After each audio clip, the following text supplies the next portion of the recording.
Hi, I'm Vanessa from SpeakEnglishWithVanessa.com. Are you ready to test your preposition skills? Let's talk about it.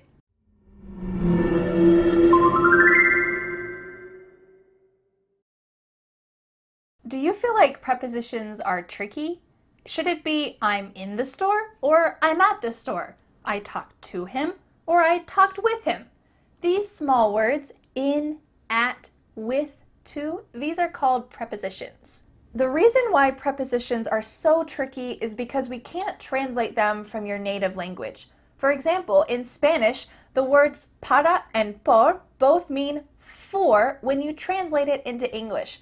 But those two words can be used in a lot of different situations where in English we would say for, by, during, along.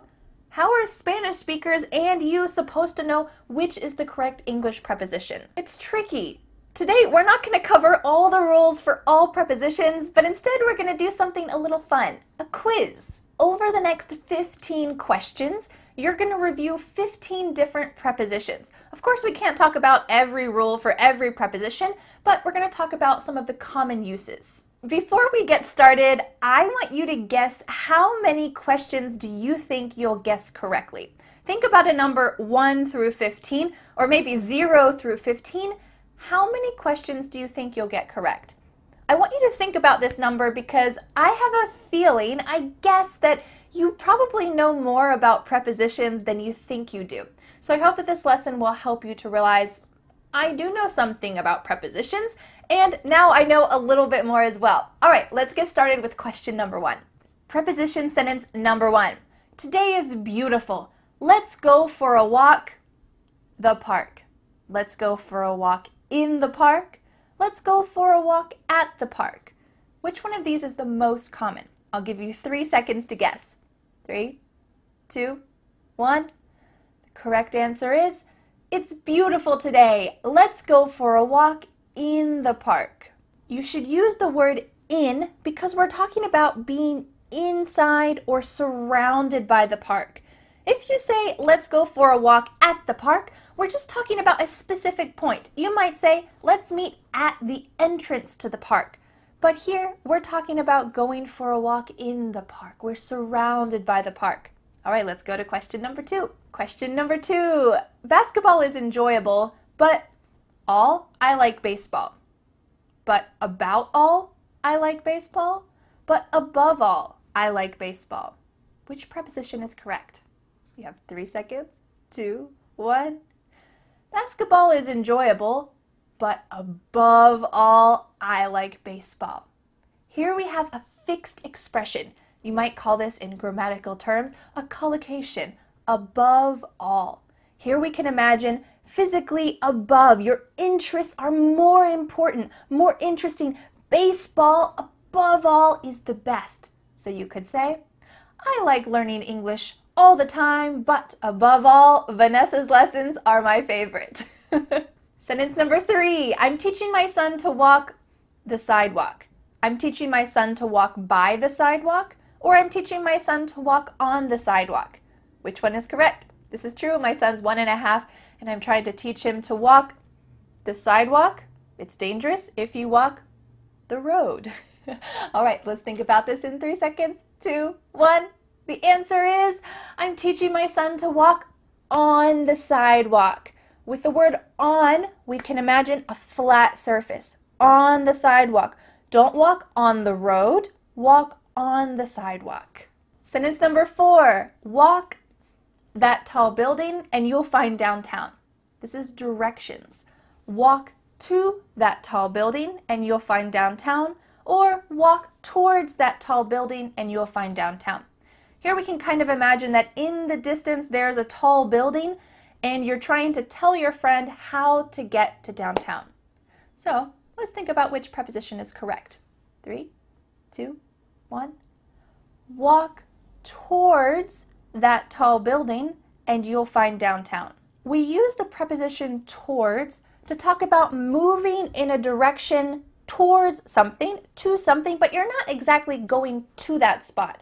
If you want to walk to downtown from my house, You don't need to get to that tall building, you just need to move in the direction of that tall building. Sentence number 5, I'll see you, the party, 6 o'clock. I'll see you by the party by 6 o'clock. I'll see you at the party at 6 o'clock. Here we're going to use the same preposition for both blanks. Think about it. 3, 2, 1. I'll see you at the party at 6 o'clock. Here we're talking about a specific point in time. Remember question number 1? We talked about meeting at the entrance to the park. That's the same thing here. Or I'm going to meet you at the party at 6 o'clock, a specific point. Preposition sentence number 6. I don't understand what Vanessa is talking. I don't understand what Vanessa is talking with. I don't understand what Vanessa is talking about. Which one is correct? 3, 2, 1. We have a key here to help us know what the correct answer is. The key word is the word what. I don't understand what Vanessa is talking about. If you know this fixed expression, to talk about something, you know that we talk about something. We're not talking about a person. I'm talking about prepositions. I'm talking about the moon. I'm talking about English. What if we wanted to say, I'm talking with?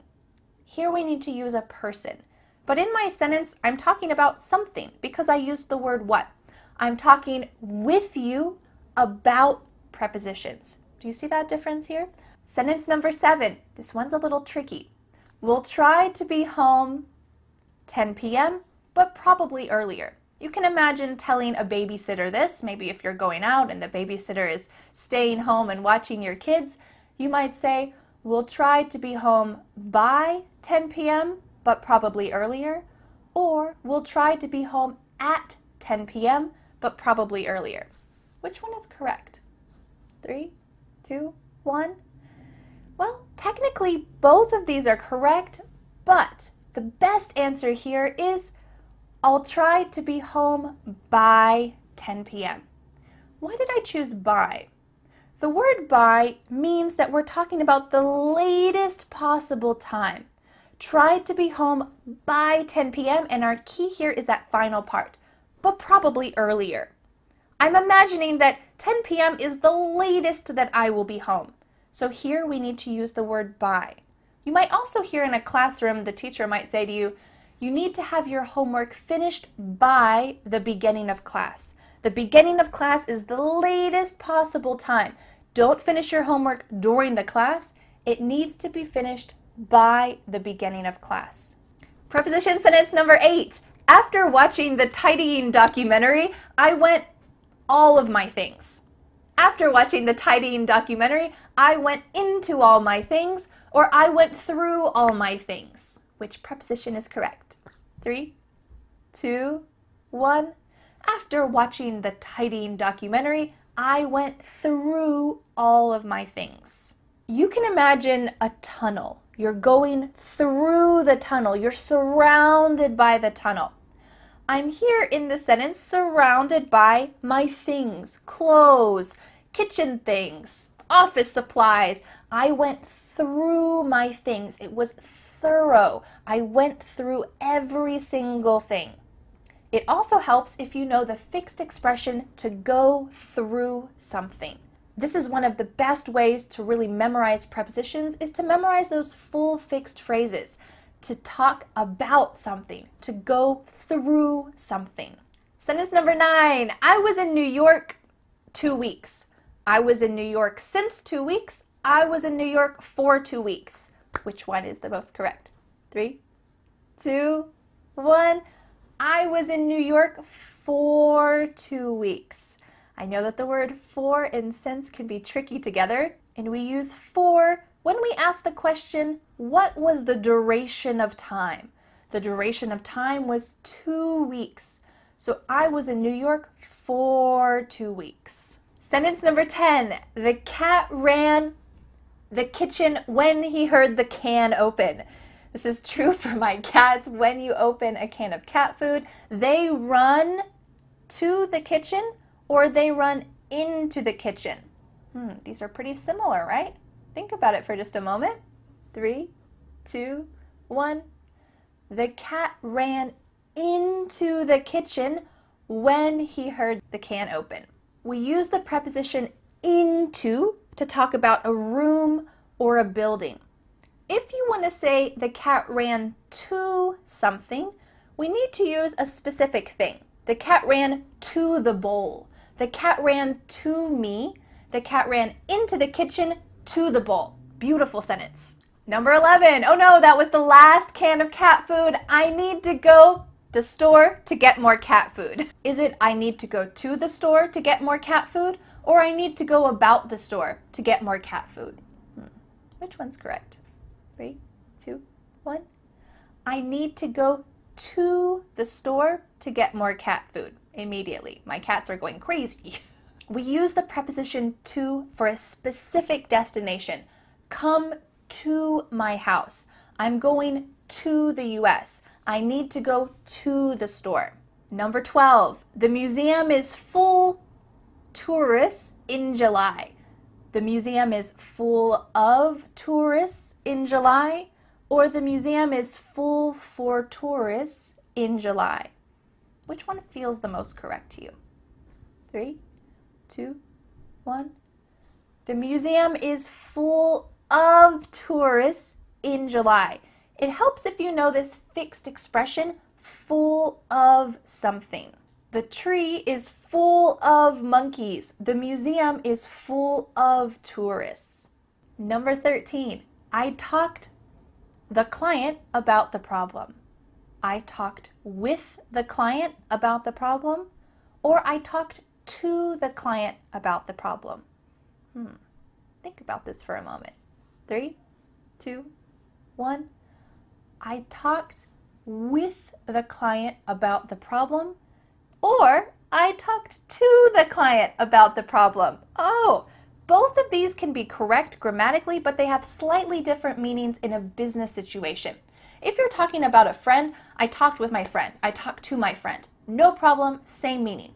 But in a business situation with a client, they have a slightly different meaning. If you say I talked with the client, it has a more friendly, approachable, kind of equal feeling.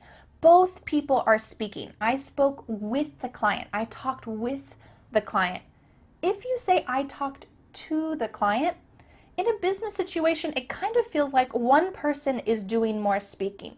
You might say, my boss talked to me about being late. That means that I was late too much and he was angry with me. He talked to me about being late. So just know that in a business situation, it's slightly different, but in a casual conversation, they're the same. Number 14, it's been raining Saturday. It's been raining until Saturday. It's been raining since Saturday. 3, 2, 1. When is the start date? When did it start raining? Saturday. It has been raining since Saturday. This is a tricky word. We know the start date, Saturday. It has been raining since Saturday. I've been learning English since I was 8 years old. 8 years old is the start time. I've been learning since I was 8 years old. If you'd like to learn a little bit more about the difference between until and since, make sure you check out this live lesson that I did quite a while ago so that you can learn that more deeply. And our final preposition quiz sentence is, I fell asleep the movie. I fell asleep during the movie, or I fell asleep from the movie. Which one of these feels the most correct? It's the last question. You can do it. 3, 2, 1. I fell asleep during the movie. The word during comes from the word duration. Duration, which means in the middle of the movie, I fell asleep. You've heard a lot of prepositions during this lesson. How did you do in this quiz? This was just a quick overview of 15 common prepositions, but I have a feeling that you got more correct than you thought you would at the beginning.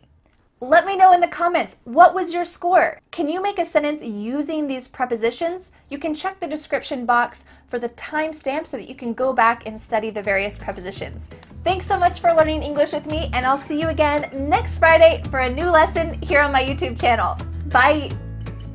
The next step is to download my free ebook, 5 Steps to Becoming a Confident English Speaker. You'll learn what you need to do to speak confidently and fluently. Don't forget to subscribe to my YouTube channel for more free lessons. Thanks so much. Bye!